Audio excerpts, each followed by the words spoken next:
मी सौ मयुरी नरावार, अम्मा न्यूज मराठी बातमीपत्रामध्ये आपले स्वागत आहे। पाहुयाच्या ठळक बातम्या। तिसऱ्या दिवशी जिल्हाधिकाऱ्यांकडून आकस्मिक तपासणी। राहुल राज यांच्या आकस्मिक तपासणीमुळे अधिकाऱ्यांना चिंता। भाजपचे नेते कंदी श्रीनिवास रेड्डी यांच्यावर टीका केली तर आम्ही गप्प बसणार नाही। बीआरएस नेते अड्डी भोजा रेड्डी यांच्यावर अयोग्य टिप्पणीचा निषेध केला। वीज कामगारांचे आंदोलन, लंच ब्रेक दरम्यान धरणे। आजच्या सविस्तर बातम्या। जिल्हाधिकारी राहुल राज म्हणाले की नगरपालिकेच्या अखत्यारीत प्रभागाचे आयोजित केलेल्या स्वच्छता कार्यक्रमावर जवानांनी देखरेख ठेवावी। त्यांनी महापालिका आयुक्तासह आदिलाबाद शहरातील प्रभाग क्रमांक 16, 17, 18 आणि 19 मधील स्वच्छता कामांच्या कामगिरीवर देखरेख केली। वसाहतीमध्ये साचलेले सांडपाणी काढण्यात यावे। मुख्य चौकात रस्त्यावर टाकलेली वाळू त्यांना हटवायची आहे। त्यांना घरकाम आणि वसाहतीवाल्यांना समजावून सांगायचे आहे। कालव्यात कचरा टाकू नका। जवानांच्या देखरेखीखाली कचरा तिथेच पडून राहणार असल्याचे त्यांनी सांगितले। कामगिरीतील बदल न केल्यास कारवाई करण्यात येईल असा इशारा त्यांनी दिला। मिशन भागीरथीच्या माध्यमातून पाणी पुरवठ्यात कोणत्याही अव्यत्यय येणार नाही ते त्यांना पाहायचे आहे। त्यांनी शाळांना भेटी देऊन आमचे नगर बडी अंतर्गत सुरू असलेली कामे तातडीने पूर्ण करायचे आदेश दिले।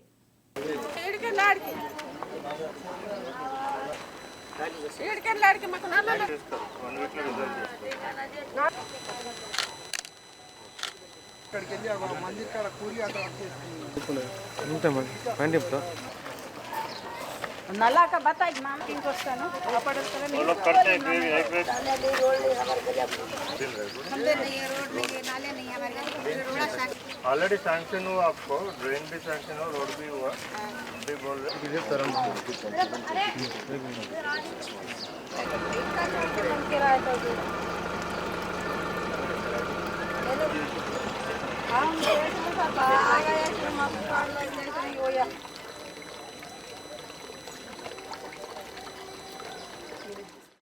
गिरिजन मोर्चाचे राज्य अधिकृत प्रतिनिधी कोडप्पा सोनेराव म्हणाले की युवा नेते कंदी श्रीनिवास रेड्डी यांच्यावर अड्डी भोजा रेड्डी यांच्या अयोग्य टिप्पणीचा तीव्र निषेध करतात आणि त्यांचे तोंड नियंत्रणात ठेवतात असे ते म्हणावे। आदिलाबाद जिल्हा केंद्रातील प्रेस क्लबमध्ये आयोजित पत्रकार परिषद बीआरएस नेत्यांच्या वृत्तीवर जोरदार टीका करण्यात आली। कंदी श्रीनिवास रेड्डी यांनी लोकांसाठी प्रश्न विचारले तर ते फालतू बोलतील असा संताप व्यक्त केला। त्यांनी जे विचारले त्यात काही चूक आहे का असे त्यांनी विचारले। जनतेला दिलेली आश्वासने पूर्ण केली आहेत। लोककल्याणाची आकांक्षा बाळगणारे कंदी श्रीनिवास रेड्डी हे अमेरिकेतून आलेले आहे अशी टीका त्यांनी केली। जनतेच्या सेवेसाठी नेहमीच झटणारी व्यक्ती असल्याचे त्यांनी आवर्जून सांगितले। ते म्हणाले की बीआरएस नेते सार्वजनिक प्रश्नांवर उभे राहिले तर ते गिळू शकत नाही। त्यांना मिळणारा पाठिंबा सहन करू शकत नाही। खोट्याच्या पायावर राज्य दीर्घकाळ टिकेल असे म्हणतात। आतापासूनच कंदी श्रीनिवास रेड्डी यांना पसंती देण्याबाबत बोलले तर ते स्वस्थ बसणार नाही असे ते म्हणाले।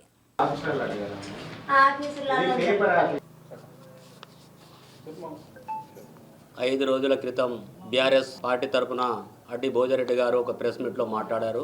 కంది శ్రీనివాస్ రెడ్డి గారు మాట్లాడినటువంటి మాటలని వారు ఖండించారు। ఎందుకంటే ఆ రోజు వారు ఏదైతే మాట్లాడినరో ఆ మాటలనే మా కంది శ్రీనివాస్ రెడ్డి గారు బీజేపీ నాయకులు మరి ప్రశ్నించి అడగడం జరిగింది। మరి ఈ విషయాల్లోకి ఇంత ఏమైనా తప్పుంటే మరి ఆ విషయాల్ని కోసమే వారు మాట్లాడతామని చెప్పి ప్రజల పక్షాన మాట్లాడితే కంది శ్రీనివాస్ రెడ్డి గారు ఆయన అమెరికా నుంచి వచ్చి ఆదిలాబాద్లో మాట్లాడితే మాట తప్పి పద్ధతి తప్పి మాట్లాడుతున్నారు।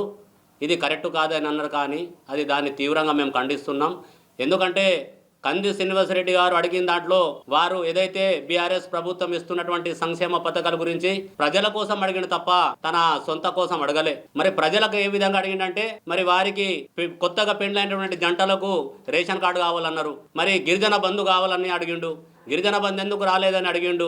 మరి దళిత బస్తీ కింద దళితులకు భూమి 3 ఎకరాలు ఎందుకు రాలేదని అడిగిండు। మరి ఆర్ఓఎఫ్ఆర్లో పట్టాలు ఎందుకు రాలేదని అడిగిండు। ఇది అడుగుసే తప్ప మరి ఇలాంటి విషయాలను పక్కతో పట్టించడానికి మరి మొన్న డిసిసి బ్యాంక్ చైర్మన్ గారు అడ్డి భోజిరెడ్డి గారు మాట్లాడారు। మరి ఎక్కడైతే అభివృద్ధి జరిగిందో జరిగిన దానికి మా కంది శ్రీనివాస్ రెడ్డి గారు స్వాగతిస్తారు। కానీ ఎక్కడైతే అభివృద్ధి జరగలేదో దాన్ని ప్రశ్నిస్తే ఈ ప్రశ్నిస్తే తప్పేమైనా ఇక్కడ ఇందులో ఉన్నదా? ప్రజాస్వామ్యంలో ప్రతి ఒక్కరికి అడిగే హక్కు ఉన్నది. హక్కుని బట్టి ప్రజల కోసం అడిగారు తప్ప తన సొంత కోసం అడగలేదు. దీన్ని పెద్ద ఏదో రాధాంతం చేస్తూ అడ్డి భోజరెడ్డి గారు మాట్లాడుతున్నారు కదా. భీంపూర్ మండలంలోనే ఎంత అక్కడ భీంపూర్ మండలంలో జరిగినటువంటి అభివృద్ధి మీరు చెప్పండి. ఇక్కడ ఏజెన్సీ ప్రాంతంలో ఉన్నటువంటి ఆదివాసీ ప్రాంతంలో జరిగినటువంటి అభివృద్ధి చెప్పండి. డబుల్ బెడ్ ఇళ్ల గురించి చెప్పండి. గిరిజనులకు 10% రిజర్వేషన్ అన్నారు, 10% రిజర్వేషన్ గురించి చెప్పండి. మరి అడిగింది అదే కదా కంది శ్రీనివాసరెడ్డి గారు కూడా. మరి అది అడగకుండా వేరేది ఏదైనా అడిగితే దాని మీద మీరు మాట్లాడలే. కానీ మీరు ఇవాళ చెప్పినటువంటి హామీలని పక్కతోవ పట్టించడానికి పూర్తి స్థాయిలో మరి పక్కతోవ పట్టిస్తున్నారని కూడా ప్రజలు గ్రహిస్తున్నారు. గతంలో అమెరికా నుంచి వచ్చి ప్రజల కోసం నిలిచి ప్రజల కోసం మాట్లాడుతున్నాడు కాబట్టి ఇలా ఆదిలాబాద్ మొత్తం అంతా కంది శ్రీనివాసరెడ్డి గురించి అంత ఆదిలాబాద్ ప్రాంతం అంతానే कंदी श्रीनिवासरेड्डी పేరు అనేది బయటకు వచ్చింది. आदिलाबाद जिल्हा समितीचे अध्यक्ष जनगम संतोष म्हणाले की तेलंगणा राज्यातील ओसी समुदायाच्या ऐक्यासाठी समित्या तयार केल्या जात आहे. नगर येथील प्रेस क्लब येथे आयोजित पत्रकार परिषद नवीन कामगार वर्गाच्या निवडणुकीची माहिती देण्यात आली. मानद अध्यक्ष म्हणून नल्ला नारायण रेड्डी, प्रधान सचिव म्हणून शिवप्रसाद रेड्डी, खजिनदार म्हणून शिवकुमार, संघटक सचिव म्हणून मुत्याला राधाकृष्ण, कायदेशीर सल्लागार म्हणून संजय रेड्डी, 8 उपाध्यक्ष आणि 8 सहाय्यक सचिव यांची निवड झाल्याने त्यांनी सांगितले. ओसी समाजाच्या हक्कासाठी त्यांचा संघर्ष सुरूच राहणार असल्याचे त्यांनी सांगितले. राष्ट्रीय आणि राज्याचे नेते लवकरच आदिलाबादला येणार असल्याचे नमूद करण्यात आले. यापुढील काळात सर्वांच्या सहकार्याने अनेक कार्यक्रम राबवण्याची तयारी सुरू असल्याने त्यांनी जाहीर केले. विशेष महामंडळ स्थापना करून पाठिंबा द्यावा अशी मागणी त्यांनी केली. తెలంగాణ రాష్ట్రంలో ఓసీ సంఘాల ఐక్యత కోసం రాష్ట్ర వ్యాప్తంగా కమిటీలు వేయడం జరుగుతున్నది. ఓసీ సంఘాల యొక్క హక్కుల సాధన కోసం ఐక్యత కోసం మా పోరాటం సాగుతుంది. త్వరలో మా రాష్ట్ర నాయకులు జాతీయ నాయకులు ఆదిలాబాద్కు రాబోతున్నారు. అందులో భాగంగా ఈరోజు జిల్లా కమిటీని ప్రకటించడం జరుగుతుంది. అన్ని సంఘాలు ఓసీ సంఘాల యొక్క అధ్యక్ష కార్యదర్శుల యొక్క సూచనల సలహా మేరకు ఈ కార్యక్రమాలన్నీ కూడా నిర్వహించడం జరుగుతుంది. ఓసీ సంఘాల్లో కూడా బీద వాళ్ళు ఉన్నారు, కష్టాల్లో కూడా ఉన్నవారు ఉన్నారు. కాబట్టి ఆర్థికంగా ప్రభుత్వం కార్పొరేషన్లను ప్రకటించి మా పేదలను కూడా ఆదుకోవాలని చెప్పేసి మేము డిమాండ్ చేస్తున్నాం. విద్యారంగంలో కూడా చాలా వ్యత్యాసాలు ఉన్నాయి. ఎవరికి రిజర్వేషన్లు కల్పించినా, ఏ కులానికి కల్పించినా మాకు అభ్యంతరం లేదు. కానీ మేము కూడా ఈ దేశమే మాది కూడా, మమ్ముని కూడా పరిగణలోకి తీసుకొని डीएसपी उमेंद्र म्हणाले की स्पोर्ट्ससह उज्ज्वल भविष्य असेल आणि अभ्यासाबरोबर खेळातही प्रावीण्य मिळाले पाहिजे. आदिलाबाद शहरातील स्थानिक इंदिरा प्रियदर्शिनी मैदानावर विभागीय स्तरावरील मॉडेल स्पोर्ट्स स्कूल निवडी घेण्यात आला. या कार्यक्रमाला प्रमुख पाहुणे म्हणून डीएसपी या स्पर्धांना उपस्थित राहून सुरुवात केली. अभ्यासाबरोबरच खेळात प्रावीण्य मिळण्याचा सल्ला त्यांनी दिला. विशेषतः युवकांनी वाईट व्यसनापासून दूर राहावे. चांगल्या लोकांशी मैत्री करून त्यांना त्यांच्या भविष्यासाठी सुवर्णमध्य साधायचं आहे. खेळात प्रावीण्य मिळाल्यास सरकारी नोकरीमध्ये आरक्षण मिळेल, त्या संधीचा लाभ घ्यावा असे ते म्हणाले. त्यांना त्यांच्या प्रतिभेला धार द्यायची आहे आणि त्यांची क्षमता दाखवायची आहे.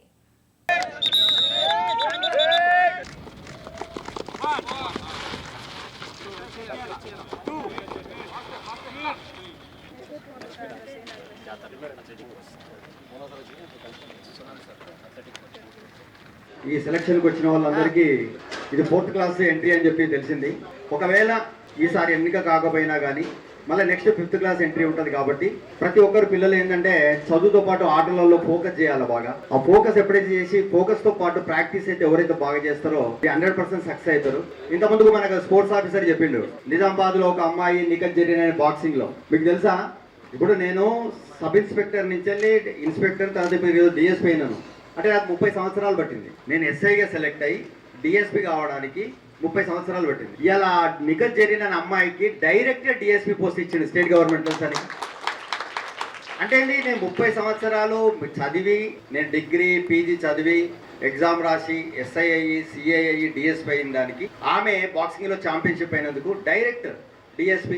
అంటే స్పోర్ట్స్కి ఇప్పుడు చెప్పినట్టు 2% రిజర్వేషన్ మీకు ఎక్కడ కానీ, నాట్ ఓన్లీ గవర్నమెంట్, ఈవెన్ ప్రైవేట్లో కూడా ఎక్కడైనా ఆపర్చునిటీస్ బాగున్నాయి. ఈవెన్ జస్ట్ మీరు క్రికెట్లో కూడా చూస్తే ఒకప్పుడు మెన్కి ఎక్కువ అమౌంట్ ఇచ్చేది. ఎట్ ది సేమ్ టైం అమ్మాయిలకు కూడా అదే రకంగా ఇస్తున్నారు. చాలా బాగున్నది కాబట్టి స్పోర్ట్స్ మీద బాగా ఫోకస్ చేయాలా. దీంట్లో ఒకటే ఒకటి గుర్తుపెట్టుకోవాలా, చెడు స్నేహం చేయొద్దు. First of all me friendship అనేది మోస్ట్ ఇంపార్టెంట్. చదువుకున్న వాళ్ళతో పాటు ఆడవాళ్ళతో ఎవరైతే ఆటలు ఆడుతున్నారో వాళ్ళతోనే ఫ్రెండ్షిప్ చేయాలి తప్ప దీనికి సంబంధం లేని వాళ్ళతో ఫ్రెండ్షిప్ చేస్తే మొత్తం कॅरियर नाशनम అయిన వాళ్ళు కొన్ని కోకలలు ఉన్నారు. 250 युनिटपर्यंतच्या मोफत वीज मीटरचे बजेट जाहीर झाले आहे.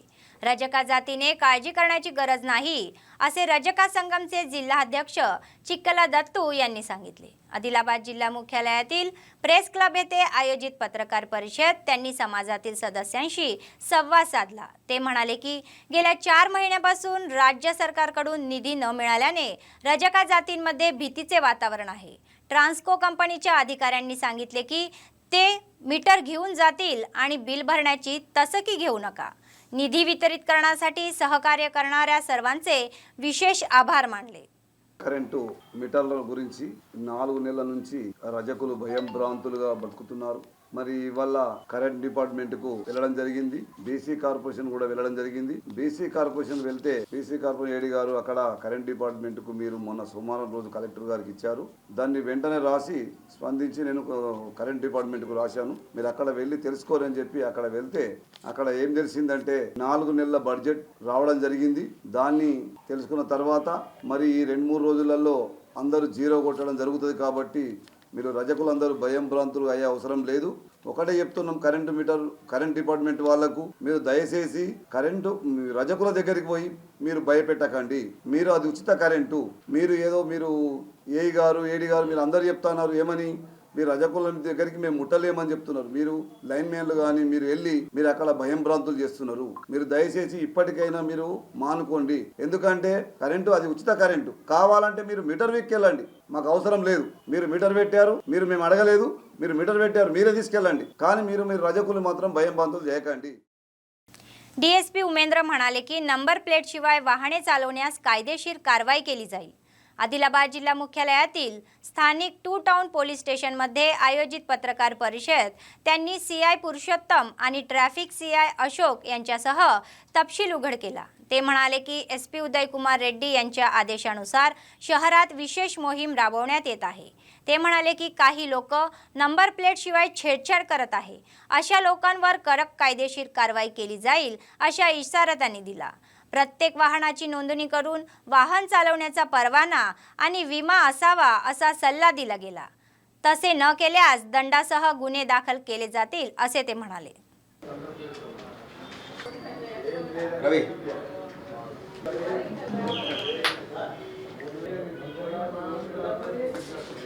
అదే ఇప్పుడు అది కూడా చేస్తాం బాగా ట్యాంపరింగ్ చేసిన ఆ తర్వాత వేరే నెంబర్ ప్లేట్ వేసిన అటువంటి అన్ని బండిట్లో కూడా సీజ్ చేయడం ఒక 1 వీక్ తర్వాత మళ్ళీ తీసుకొచ్చి మళ్ళీ తర్వాత కుదురు ప్రతి రోజు కూడా ఈ బండ్లను కూడా చెక్ చేస్తాం. మిగతా వెహికల్ చెకింగ్ ఈ ఆదిలాబాద్ పట్టణంలో కొంతమంది యువకులు నెంబర్ ప్లేట్ ట్యాంపరింగ్ చేస్తూ వితౌట్ నెంబర్ ప్లేట్ తర్వాత రిజిస్ట్రేషన్ చేయించుకోకుండా ఇన్సూరెన్స్ లేకుండా కూడా మోటార్ సైకిల్ మీద తిరుగుతున్నారు. 2 టౌన్ ఇన్స్పెక్టర్ తర్వాత ట్రాఫిక్ ఇన్స్పెక్టర్ యొక్క ఆధ్వర్యంలో తాంసీ బస్ స్టాండ్ దగ్గర ఇలా స్పెషల్ డ్రైవ్ చేయడం జరిగింది. దాంట్లో ఒక 4 వెహికల్లను మేము డిటైన్ చేసినాము. అందులో ఒక వెహికల్ యొక్క నెంబరు ఒరిజినల్ నెంబర్ AP1R 3299 అయితే ముందు భాగంలో AP1P 3219 అని, వెనుక భాగంలో AP1P 329 అని చెప్పి చేసుకోవడము.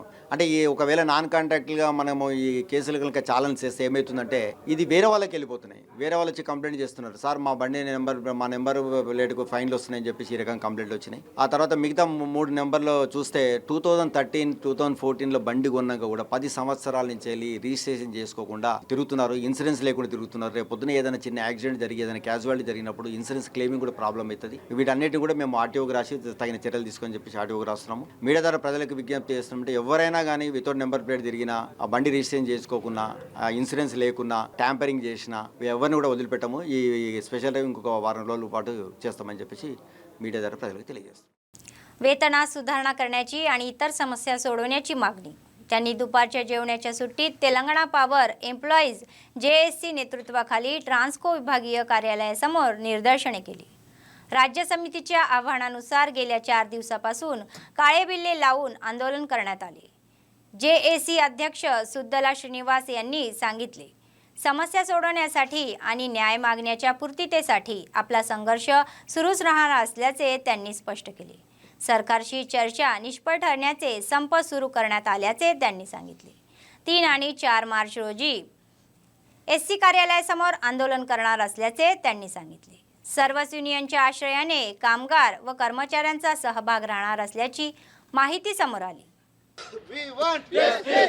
విద్యుత్ ఉద్యోగుల ఐక్యత విద్యుత్ ఉద్యోగుల ఐక్యత పిఆర్సీ విషయంలో సీఎం వెంటనే పిఎఫ్ సమస్యలను వెంటనే యాజమాన్యం మొండి వైఖరి. ఈరోజు ఆదిలాబాద్ జిల్లాలోని ఆదిలాబాద్ డివిజన్ ఎలక్ట్రిసిటీ ఆఫీస్ యందు మధ్యాహ్నం లంచ్ అవర్ డినామినేషన్ చేయడం జరుగుతుంది. కార్మికుల సమస్యల మీద Telangana electricity power employees joint action committee ఆధ్వర్యంలో కార్మికుల యొక్క వేతనాల సవరణ మరియు EPF టు GPF సమస్యలు విభిన్న సమస్యలు ఉన్నాయి. దీనికి చాలా ఇవన్నీ తొందరలో పరిష్కరించాలనే ఉద్దేశంతో మేనేజ్మెంట్ డిపార్ట్మెంట్ జరుగుతున్న చర్చల్లో విఫలమవడం వల్ల ఈరోజు మేము అది JSC తరఫున మేమందరం ఈరోజు ఈ ధర్నాలో పాల్గొనడం జరిగింది. గత 4 రోజుల నుంచి నల్ల బ్యాడ్జీలతో నిరసన వ్యక్తం చేస్తూ ఈరోజు మేము lunch hour denomination division off చేయందు మరియు రేపు కూడా lunch hour denomination division off చేయందు, మరుసటి రోజు 3 తారీఖు 4 తారీఖులో SC ఆఫీస్ యందు లంచ్ అవర్ డినామినేషన్ చేయడానికి నిర్ణయించాం. ఇది హైదరాబాద్ నుంచి వచ్చిన మా హైకమాండ్ నిర్ణయం ప్రకారం ఆల్ జిల్లాలో ఉన్నటువంటి ఆల్ JSC ఆల్ ఎలక్ట్రిసిటీ ఎంప్లాయీస్ది అందరూ కలిసి ఈ నిర్ణయంతో ధర్నా చేస్తున్నారు. ఈ కార్మికుల సమస్యలు వెంటనే పరిష్కరించాలని ఈ మూకుమ్మడిగా మా ఆదిలాబాద్ జిల్లా తరఫున గవర్నమెంట్ను మేము అర్చిస్తున్నాం. అందరూ కావాలని మేము కోరుచున్నాం. అతి త్వరలో ఇలాంటి సమస్యలను వెంటనే పరిష్కరించాలని గవర్నమెంట్ కోరుతూ మా డిపార్ట్మెంట్ కోరుచున్నాం. ఎలక్షన్స్ ఉండాలి, ఇవన్నీ సమస్యలు ఉన్నాయి. అందరికీ కూడా ఒక్కడే EPF టు అందరికీ GPF పెట్టేసి అందరికీ పెన్షన్ ఇవ్వాలనే ఉద్దేశంతో ఈ ధర్నా ప్రోగ్రాంలో ముందుకు పోవడం జరుగుతుంది. అందరికీ కూడా PRC ఇవ్వాలి, సింగిల్ పే స్కేల్ రూల్ इव्हालने దాని మీద ఒక 2-3 సమస్యలు తీవ్రంగా తీసుకొని ఈ ధర్నా చేయడం జరుగుతుంది. अंगणवाड्याच्या समस्या सोडवाव्यात आणि आपल्या न्याय मागण्या पूर्ण कराव्यात या मागणीसाठी आंदोलने सुरू केली आहे. ते स्थानिक CITU कार्यालयापासून ICDS PD कार्यालयात रॅली म्हणून गेले आणि निषेध सुरू केला. त्यांनी तेथे आंदोलने केली. ते म्हणाले की ग्रॅच्युटी प्रामुख्याने सर्वोच्च न्यायालयाच्या निकालानुसार द्यावी आणि पगाराच्या निम्मी रक्कम पेन्शन म्हणून ठरवावी. मजुरी वाढवून थकबाकी द्यावे असे ते म्हणाले. 2017 पासून TA आणि DAची थकबाकी पूर्ण भरली जावी, त्यासाठीचे बजेट तत्काळ जाहीर करावे अशी त्यांची इच्छा आहे. रिक्त पदे भरण्यात यावी आणि मिनी अंगणवाडी केंद्रांना कोणतीही अटीशिवाय मुख्य अंगणवाडी केंद्र म्हणून मान्यता देण्यात यावी. रेशनचा तांदूळ स्वच्छ वाहनात पुरवठा करावा अशी मागणीही त्यांनी केली. त्यांना सरकारी कल्याणकारी योजना राबवायच्या आहे. नंतर पीडीची भेट घेऊन याचिका सोपवण्याच्या आहे.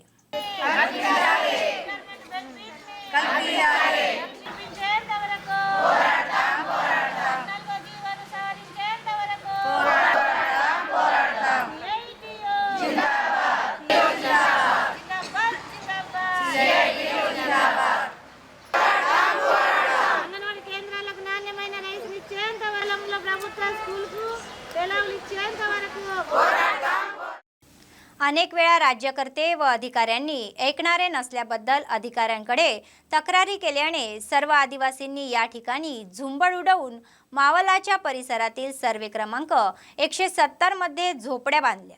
सुमारे 800 लोक तेथे पोहोचले आणि त्यांनी साड्या बांधल्या व दंडाचा ढीग केला. घरांच्या जागा वापल्या गेल्या. दुसऱ्या दिवशी हा आकडा 1500 वर पोहोचला. ही बाब कळताच मावलातील महसूलचे अधिकारी तेथे पोहोचले. त्यांनी हे ऐकले व त्यांनी संपूर्ण रात्र तिथेच घालवली. आदिवासी मोठ्या संख्येने येत असल्याने वरिष्ठ अधिकाऱ्यांनी ही बाब संवेदनशील मानून शासनाच्या निदर्शनास आणून दिली. नुकत्याच झालेल्या ITDAच्या घेरावाच्या पार्श्वभूमीवर अधिकारी कडेकोट कारभार करत आहे. अधिकारी आणि सत्ताधाराच्या वागणुकीवर आदिवासी नेते संतापले आहे. अनेक जण घरी किंवा हलालीचे जीवन जगत असल्याचे बोलले जात असून कोणताही प्रतिसाद मिळत नसल्याने आज जागावर ताबा घ्यावा लागत असल्याचे चित्र आपल्याला दिसत आहे. ఏదైతే 170 సర్వే నంబర్ అనేది ఆదిలాబాద్ జిల్లాలో గతంలో 2004లో కుమ్రం భీము కాలనీ ఏర్పాటు చేయడం జరిగింది. ఈ కాలనీకి సంబంధించిన విషయంలో గతంలోనే ఇక్కడ కొన్ని గొడవలు జరగడం వలన దాన్ని అలాగే ఆపేసుకున్నారు. మళ్ళా ఇప్పుడు 2023లో ఆ కాలనీ కావాలన్న ఉద్దేశంతో ఇవాళ యావత్ ఆదివాసులు ఆదిలాబాద్ ప్రాంతంలో నివసించినటువంటి ఆదివాసులు అందరూ కూడా మా కాలనీ కావాలని డిమాండ్ చేసిండ్రు. ఈ డిమాండ్ని ఇవాళ మరి శాసనసభ్యులు ఆదిలాబాద్ శాసనసభ్యులు జోగి రామన్న గారు కూడా మెమోరాండం ఇవ్వడం జరిగింది. అక్కడ మరి తెలంగాణ మరి కేటీఆర్ ఐటీ శాఖ మంత్రి వారిలో కూడా ఇవ్వడం జరిగింది. అన్ని మెమోరాండాలు ఇచ్చి కూడా ఈరోజు మా కాలనీ ఏర్పాటు చేయలేకపోయినారు. కాబట్టి ఇలా మా ఆదివాసుల తరపున అందరం కూడా ఆదివాసులం పోయి మనం అక్కడ కాలనీలో మనము గుడిసెలేస్తేనే మనకు న్యాయం జరుగుతుందేమో అని మొన్న 3 రోజుల క్రితం అక్కడ కాలనీ దగ్గర పోయినాము. మేము అందరం కూడా అక్కడ ఉన్నాము. మరి అక్కడ కాలనీలో కూడా గుడిసెలు ఇవ్వడం జరిగింది. కానీ ఇప్పటికి కూడా కలెక్టర్ మేడం కూడా ఆదేశాలు ఇస్తామని చెప్పింది. కానీ ఇప్పటికి కూడా ఇవ్వలే. గతంలో ఆదేశాలు మేము ఇస్తాము, మీరు ఇట్లా అడవుడిగా చేసి కొట్లాటలు చేయకుండానే మాకు గతంలో మరి వెళ్ళినటువంటి కలెక్టర్ మేడం గారు కూడా చెప్పింది. అదే మాట మీద మా ఆదివాసులు కూడా ఉండే. కానీ ఇప్పటి వరకు కూడా ఏ నాయకులు కానీ అధికారులు కానీ మాకు చెప్పలేకపోవడం ద్వారా మా వాళ్ళందరూ అడవుడిగా పోయి అక్కడ 170లో గుడిసెలు వేయడం జరిగింది. ఇది అతి త్వరలోనే ఆ గుడిసెలు కూడా నిర్మించుకుంటారు. ఒకవేళ నిర్ణయం చేయకుంటే ఆ గుడిసెలు వేసేంత వరకు కూడా మా ఆదివాసులు మాత్రం అక్కడ నుంచి లేవరని కూడా మేము ఆదివాసుల తరపున మేము తెలియజేస్తున్నాం.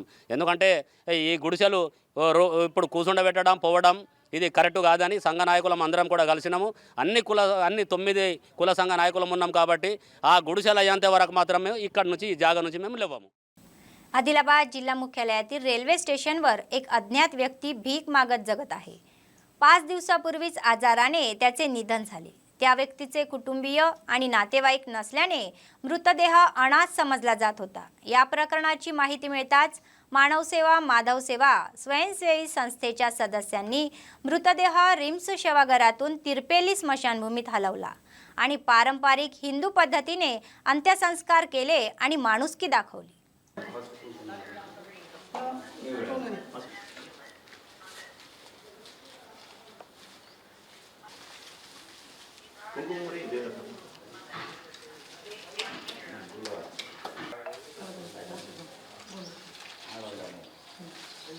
डालना पड़ता है, निकल जाती है, गिर जाती है.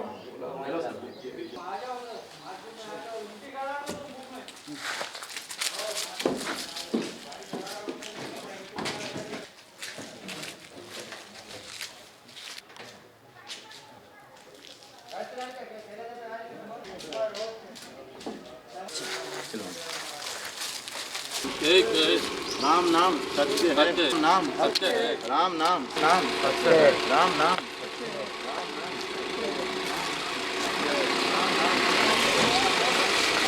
గత 5 రోజుల కిందట మన ఆదిలాబాద్ జిల్లా రైల్వే స్టేషన్ దగ్గర ఈ ఒక అమ్మగారు అక్కడ భిక్షాటన చేస్తూ కోడళ్ళలో తన ఒక జీవనం గడుపుతూ అనుకోకుండా ఆరోగ్యం బాగలేని కారణం వల్ల రైల్వే స్టేషన్ దగ్గరనే తను స్పృహ తప్పి అక్కడనే చనిపోవడం జరిగింది. అక్కడ ఉన్నటువంటి స్థానికంగా ఉన్నటువంటి అక్కడ సిబ్బంది మరి 2 టౌన్ పోలీస్ స్టేషన్కు సమాచారం ఇవ్వడంతో ఇక్కడ తీసుకొచ్చిన తర్వాత వైద్యులు చనిపోవడం చెప్పడంతో మరి చనిపోయినటువంటి అమ్మగారికి మరి ఎక్కడి నుంచి వచ్చిండ్రు, మరి ఈమె కుటుంబ సభ్యులు కూడా ఎవరు లేరు. మరి అదేవిధంగా మన స్థానికంగా ఉన్నటువంటి 2 టౌన్ సిఐ గారి बातमी संपण्यापूर्वी पुन्हा एकदा ठळक बातम्या.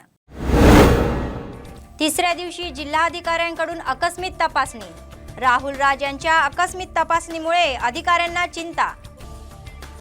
भाजपचे नेते कंदी श्रीनिवास रेड्डी यांच्यावर टीका केली तर आम्ही गप्प बसणार नाही.